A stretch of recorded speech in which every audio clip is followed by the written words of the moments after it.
What's up, you guys? Welcome back to my channel. Today I'm gonna walk you through one of my beginner-friendly, bootylicious, dumbbell-only leg days. I did do a poll in my community asking you guys if you wanted a dumbbell-only full body or dumbbell-only legs / booty.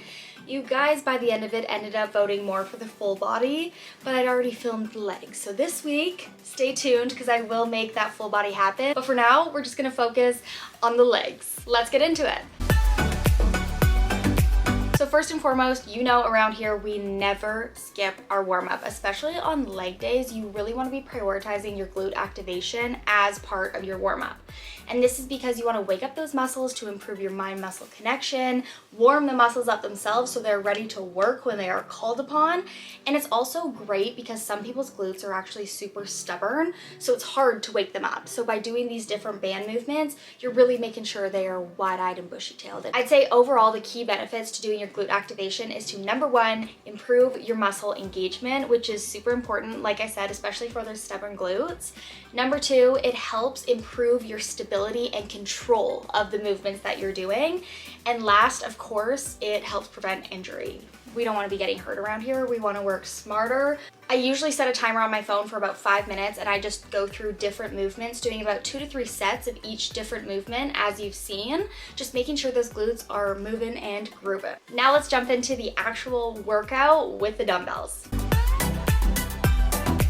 The first 2 exercises that we're going to be doing are going to be in a superset. So a superset is when you do 2 exercises back to back before taking a rest period. So today our first exercise is going to be a dumbbell sumo squat, followed by a jump squat. For the sumo squat, you're going to pick up 1 dumbbell, holding it in between your legs with your shoulders rolled back, your core engaged, and a slight bend forward in your torso. As for your feet, you want to make sure they're a little more than shoulder width apart, with your toes slightly pointed outwards. This foot placement is just going to really make sure you're targeting those glute muscles. The key to this exercise is keeping your movements slow and controlled to make sure the glute is fully activated throughout the entire movement. Now, I did record 2 different variations of the sumo squat. So for starters, the initial one is holding 1 singular dumbbell in between your legs. In this position, don't underestimate yourself. You definitely can lift heavier than you think, and this is because you don't have to do any sort of pulling up. But then the second variation that I recorded actually had 2 dumbbells stacked, 1 on each shoulder. In this position, I find it's a bit easier because it doesn't test your grip strength as much. Sometimes my hands, my wrist strength is really tested when holding a heavy dumbbell below in between my legs.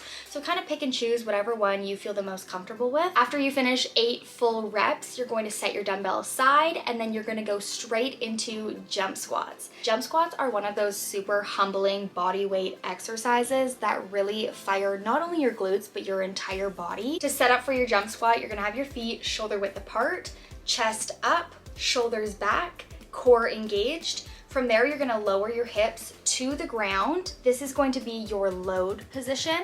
And you also want your knees to be tracking slightly over your toes just to really emphasize that 90-degree angle. From there, you're going to push through your heels, exploding upwards into a jump, lifting your feet off the ground, coming back down and landing smoothly. You want to keep your landing as soft as possible to really protect your joints. We're doing 10 reps back to back and a total of 3 sets of this superset. Make sure you're taking the appropriate rest time in between each superset. I would say 90 seconds, just use the timer on your phone. It's really important that you give your body sufficient time to recover so you have enough energy to properly perform the following sets. Superset number 2 is going to be a weighted reverse lunge straight into a bodyweight curtsy lunge with a pulse. For your reverse lunge, you're going to start with your torso upright, your core engaged. You're going to step back with one of your feet landing on the ball of that foot and then lowering down until both of your knees form a 90-degree angle. From here, you're going to push up through your front heel, coming back to standing, and then you're gonna push up through your front heel to return to your starting position. If you are choosing to only use 1 dumbbell, make sure you're holding it in the opposite hand as the planted front leg. So for example, if your left leg is planted in front, then the dumbbell will be held in your right hand. After you perform 8 reps on each side, we're now gonna go straight into our curtsy lunge with pulse. For this exercise, we are going to be doing 12 reps per side. This is a doozy. and it is a total of 3 sets. The form tips for the curtsy lunge are pretty much the exact same as the reverse lunge. The only difference is that instead of planting on the ball of the foot directly behind you, you're actually going to be planting it at an angle behind you as if you were doing a curtsy. And for the pulse, you're actually going to come halfway up and then back down. You're never going to come all the way up. So it's going to be a down, halfway up, so 12 of those pulses.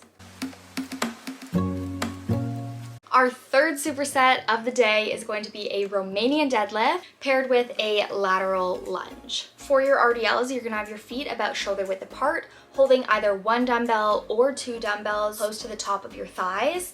The idea here with the movement of the dumbbell, you always want to drag the dumbbell along your legs, sliding it along your legs. You never want your arms out away from your body. Just keep them tight close to your body as you perform the movement. And for the actual movement, what you're going to do, you're actually going to sit your hips back as if you were sitting in a chair with a slight bend in your legs. You don't want dead stiff legs, you want a slight bend just to help the natural flow of the movement. Gliding the weights down the front of your legs until you feel a slight pull in your hamstrings. Don't worry if you're not going all the way down to the floor. Whenever you feel that slight pull, that is perfect. You're then going to pull up by pushing through the heels, coming back to your starting position. The key here again is to stay slow and controlled. That's our motto. Now for your lateral lunge, if you were performing it on the right side, you would take your right foot from standing, step out to the side with your dumbbell in your left hand, coming towards your planted right foot. From this position, you are going to push through your planted heel to help return you back to standing. This movement is really utilizing that inner thigh. And again, make sure you're being slow and controlled, never rushing through a movement. And if you want to give it a try without a dumbbell, that is also totally okay. It's all about finding your boundaries and pushing within them. Now, last but definitely not least, we have our final superset of the day, which is weighted glute bridges paired with B-stance glute bridges. For weighted glute bridges, you're going to be lying on your back with your knees bent and your feet about hip width apart. You're then going to place your dumbbell over your hips, whether you choose to use 2 or 1. I will definitely say that 1 is more user-friendly, 2 can be a little tough to balance. From this starting position, you're actually going to lift your hips up to the sky by pushing through your heels, holding and squeezing at the top, and then slowly lowering over 3 seconds back to your starting position.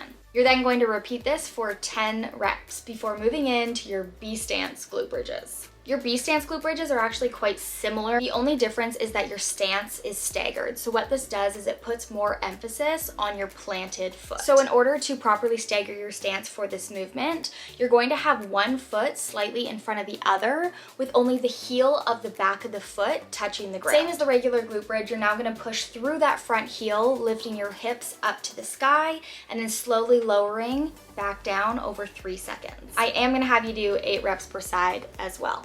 So this is going to be a booty burner, the perfect way to wrap up this workout. And that's a wrap to your beginner-friendly, dumbbell-only, bootylicious leg day. Like I said throughout the video, don't be shy to make any sort of adjustments to make the workout more suitable to you. You really want to find that happy medium between comfortable but also challenging, because at the end of the day, your form and how you're performing movements always takes priority over how much weight you're doing a movement with. At the end of my workouts, I always like to spend about 5 to 10 minutes doing some sort of cool down activity, just bringing my heart rate back down and giving my body a second to recover before I go on with my day. I hope you guys liked this video. I hope you found it helpful, and comment if you want to see any more types of videos in this style. I'm always more than happy to help you out in any way that I can.